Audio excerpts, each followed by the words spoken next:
Have you ever found yourself just staring at your cycle tracking app, totally confused?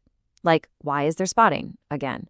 Or why does the whole second half of your month just feel, well, off? If that sounds familiar, you are in exactly the right place. We are going to get into it, solve this progesterone puzzle, and really figure out what's going on in your luteal phase.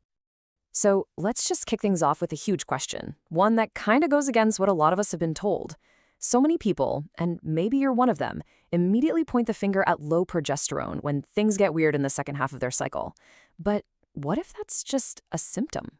What if that's not the real root of the problem at all? You know, a massive part of this whole confusion actually starts with the phone in your hand. Yep, that cycle tracking app that you trust so much. Well, get this. Studies show it's only right about your actual ovulation day about 20% of the time. Just 1 out of 5 times. And why is that? It's because most of them are basically just glorified calendars. They're guessing, not using your body's real data. And that's exactly why we have to go so much deeper than the app. Okay, so to figure out what might be going wrong, we first have to get a really clear picture of what right looks like. The menstrual cycle isn't random. It's this incredible, perfectly choreographed dance of hormones happening between your brain and your ovaries. So let's break down the steps of that dance. When you boil it down, your cycle is like a play in 2 acts. Act 1 is the follicular phase. That's the first half, and it's all about growing an egg. Then you have the big climax of the show, the main event, ovulation. And that kicks off Act 2, the luteal phase, which is what we're really focusing on today.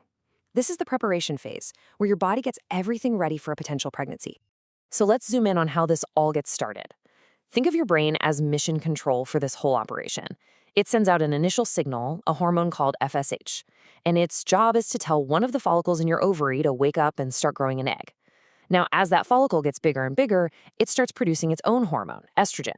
That estrogen is like a progress report sent back to mission control, saying, hey, we're growing, we're almost ready. When the estrogen level gets high enough, mission control gets the message loud and clear and sends out this massive surge of another hormone, LH.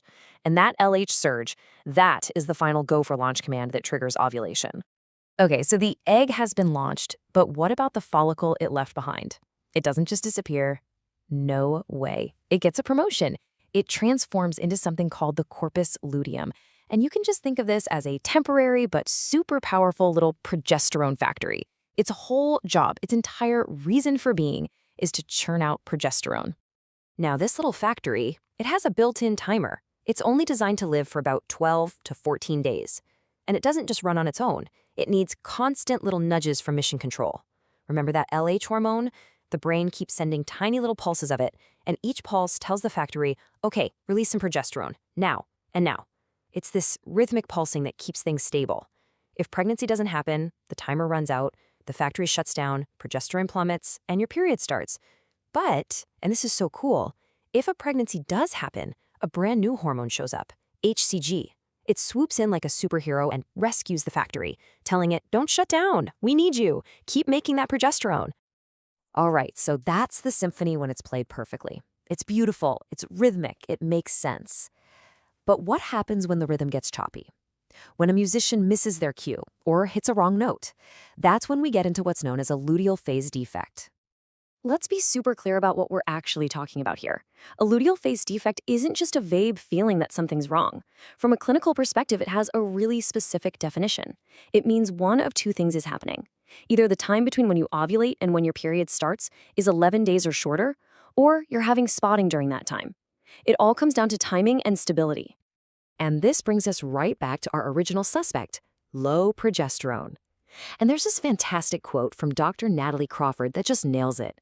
When people blame a luteal phase defect on low progesterone, she says, they're not wrong, but they're not right. And that's perfect because it tells us there's a much deeper layer to this onion. We have to peel it back to see what's really causing the issue. Okay, everybody, lean in for this, because this right here is the single biggest, most important mind shift of this whole explainer. The common assumption, what most of us think, is that the ovary, that little progesterone factory, is broken. It's just failing at its job. But the scientific reality is that the problem is almost always one step higher up the chain of command. It's not a factory problem, it's a communication problem. The signal coming from mission control, from the brain, that's what's actually weak or getting disrupted. Now, I know what you're probably thinking. Okay, hold on. If progesterone levels are still low, why can't we just go get a blood test and check the levels, right? It seems like the most logical next step. But our bodies are way more complex and kind of sneaky than that. Remember how we said progesterone is released in pulses? Well, just look at this example from a single day. You could go get your blood drawn at 9 in the morning and have a level of 3. But if you went back at noon, it could be 25. And then a few hours later, it might be down to 8. Every single one of those numbers, from 3 all the way up to 40, can be totally normal within the same day. This is why a single test is so unreliable. It's like trying to understand an entire song by only hearing one single beat. You miss the whole rhythm. So, if a single blood test isn't the magic answer, and we now know the problem is probably with the brain signal, how do we find the real culprit? How do we figure out what's jamming the frequency? Well, it's time for us to do a little investigation. First things first, you have to do some basic detective work. Before you start going down a deep hormonal rabbit hole, a doctor needs to do a proper evaluation, usually with an ultrasound, to rule out any physical reasons for spotting. We're talking about things like uterine fibroids or polyps. You have to make sure there's nothing structurally in the way before you start blaming hormones. Okay, once the physical stuff is cleared, we can bring in our lineup of the usual hormonal suspects, the things that are known to interfere with those signals from the brain. Things like high prolactin levels can mess with things, so can thyroid issues, and sometimes conditions related to egg count, like PCOS, can cause cross wires. But the most common culprit, the one we see most often, is that last one on the list.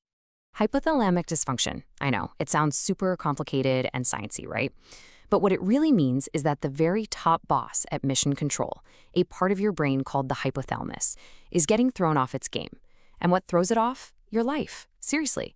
Chronic stress from your job, systemic inflammation, not eating enough calories to fuel your body, or even exercising too intensely. All of these things are sending a message to your brain that says, hey, things are kind of dangerous out here. It's not a safe time to support a pregnancy. So the brain, in its wisdom, dials down the strength of those ovulatory signals. The communication line gets fuzzy. So, understanding the real problem is half the battle.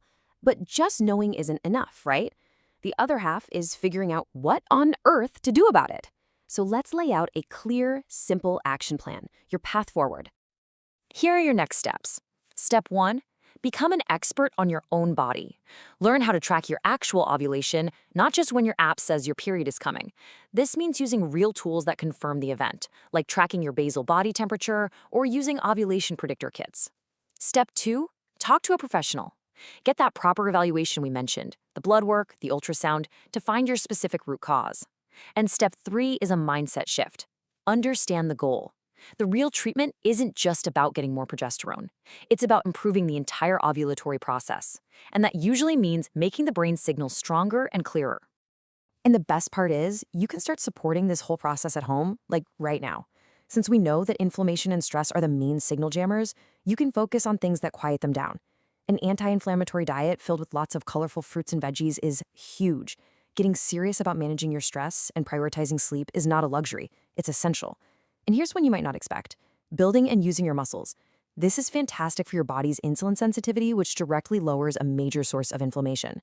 It's all about creating a safe, calm environment inside your body so your brain feels confident enough to shout that go for launch signal loud and clear.